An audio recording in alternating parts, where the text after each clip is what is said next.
Hello বন্ধুরা, আজ চলে এসেছি তোমাদের কাছে নতুন একটি রেসিপি নিয়ে। খেতে দারুণ স্বাদ, বানাতে খুবই সহজ। আজ দেখে নাও চটপট। আজ বানাবো কলা পাতায় ভেটকি পাতুরি। পুরোটা দেখবে, কেউ করবে না ছলচাতুরি। তার জন্য নিয়েছি ভেটকি মাছ 3 পিস ধুয়ে রেডি করে। একটা লেবুর টুকরো চেপে রস দেব ছড়িয়ে। মেশাবো নুন স্বাদ মতো মাখিয়ে। এবার নেব একটা মশলা রেডি করে। 2 চামচ কালো সর্ষে, সাথে 1 চামচ সাদা সর্ষে, 2 চামচ সোনার টুকরো পোস্ত, 8টা-10টা কাজু মিশিয়ে রাখবো একটা বাটিতে, একটু জল দিয়ে সময় ধরে। কাঁচা লঙ্কা মিশিয়ে মিক্সি ছেড়ে শিলে নেব মিহি পেস্ট করে। শিলে হবে মশলাটা নিষ্পিস, মিক্সিতে হবে না কো শেষমেশ। এবারে একটা বাটি নিয়ে বাটা মশলাটা রেখে সাথী করাবো 2 চামচ টক দইয়ের সাথে দেখা করিয়ে। অলঙ্কার পরাবো নুন, হলুদ, লঙ্কার গুঁড়ো ছিটিয়ে। 4 চামচ কাঁচা সর্ষের তেল ছড়িয়ে মেশাবো সুন্দর মতো মশলাটার সাথে। চামচ দিয়ে মশলাটা নেব ঘেটে ঘ বানিয়ে। মাছের পিসগুলো একটা একটা দিয়ে নেব মেকআপ করিয়ে সময় ধরে। এইভাবে মেকআপ সেট হতে দেব 20 মিনিট ধরে। কারণ নজর যদি না লাগে নেব কলা পাতা ধুয়ে তেল মাখিয়ে হালকা আঁচে ছেঁকে। এইভাবে কলা পাতায় 1 পিস করে মাছের টুকরো দিয়ে দেব একটু মশলা মিশিয়ে। নজর কাটাতে কাঁচা লঙ্কা বসিয়ে মুড়ে সুতো দিয়ে নেব বেঁধে রেডি করে। ঠিক তোমরা যেমনটা দেখছো ভিডিওতে।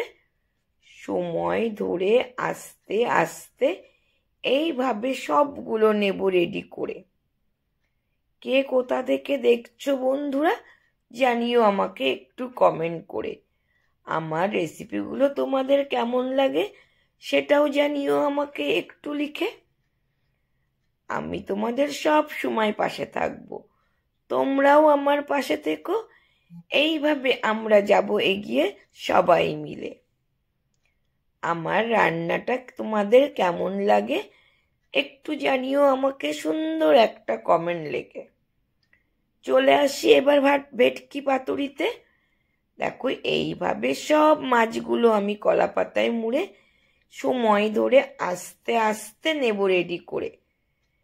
ফ্রাইং প্যানে হালকা সর্ষের তেল দিয়ে দেব কম আঁচে পাতুরি চাপিয়ে। একটু সময় ধরে এপিঠ ওপিঠ ভেজে নেব পরিবেশনের জন্য রেডি করে। এইভাবে সবগুলো নেব আস্তে করে ভেজে একটু সময় ধরে। গরম ভাতের সাথে এই ভেটকি পাতুরি যাবে মজে। কেমন লাগলো রেসিপিটা জানিও আমাকে একটু কমেন্ট করে। ভালো লাগলে একটা লাইক কমেন্ট করো আমার ভিডিওতে এসে। তোমরা সবাই পাশে থেকো, আমিও সবার পাশে থাকবো। এইভাবে বানিয়ে একবার দেখো বাড়িতে, কেমন লাগে জানিও আমাকে একটু কমেন্ট করে। দারুণ লাগে খেতে এই ভেটকি পাতুরি। আমরা চাইবো আমাদের পুরাতনের ঐতিহ্যকে রেখে নতুনের দিকে এগিয়ে যেতে। নতুনকে নিয়ে পুরানোকে নেব বরণ করে। এইভাবে এগিয়ে যাব আমরা একদিন সকলের তরে। কেমন লাগলো রেসিপিটা পুরোপুরি দেখে আমাকে জানিও একটু কমেন্ট করে। আজ তবে আসি, আবার আসিব নতুন কোনো রান্না নিয়ে। আমার কিন্তু দারুণ লেগেছিল এই রেসিপিটা খেতে। গরম ভাতের সাথে একটু মাছের টুকরো মেখে মুখে দিলেই যেন একদম আহা কি রূপ, কি স্বর্গ, কি টেস্ট। তোমরা জানিও আমাকে কেমন করে কে কে খেয়েছো এইভাবে বাড়িতে বানিয়ে। তাহলে আসি আজ, সবাই ভালো থেকো, সুস্থ থেকো, টাটা। আবার আসিব নতুন কোনো রান্না নিয়ে তোমাদের কাছে। আজ তবে আসি, বাই বাই।